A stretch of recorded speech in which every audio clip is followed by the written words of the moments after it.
அனைவருக்கும் வணக்கம். பாருங்கள், இந்த குட்டியில் சிவன் தான் அடிபட்டு நடக்க முடியாமல் நடந்துட்டுருக்குது. அதாவது சக்தி சிவனோட அக்கா. சிவனும் சக்தியும் ஒரே தாய் வயிற்றில் பிறந்தவங்க. ஒரு குட்டிக்கு அடிபட்டதுனால இவ இல்லாமல் அவ இருக்க மாட்டா, அவன் இல்லாமல் இவ இருக்க மாட்டா. அப்படிங்கிறப்ப நம்ம என்ன பண்ண முடியும்? அதனால் 2 குழந்தையிலும் பிரிக்கிறதுக்கு முடியல. கீர்த்தி என்கிட்ட கேட்குறப்ப, மேடம் அவள் ரொம்ப மிங்கிளாயிருக்காங்க, என்ன பண்ணுறது தெரியல அப்படின்னாப்புல. பரவாயில்லடா கொண்டு வா அப்படின்னு சொன்னேன்.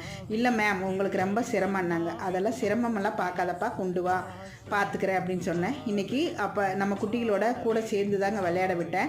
நல்லா விளையாடுறாங்க. ஆனால் நைட்டு வர்றப்போ மட்டும் எல்லாத்தையும் பிரித்து வச்சுட்டு வந்துடுவேன். ஏன்னா சண்டை கட்டிப்பாங்க அப்படின்னு. இன்னும் 2 நாள் போச்சுன்னா நல்லா பழகிடுவாங்க. அப்புறம் எல்லாம் ஒன்று சேர்ந்து நல்லா விளையாட ஆரம்பிச்சிருவாங்க. இன்றைக்கே நல்லா விளையாட ஆரம்பிச்சிட்டாங்க. இவங்ககிட்ட இருந்து நிறைய நம்ம கற்றுக்க வேண்டிய விஷயங்கள் இருக்குங்க. ஒற்றுமைக்கு இவங்க தான் நம்மளுக்கு எடுத்துக்காட்டு. நன்றி, வணக்கம்.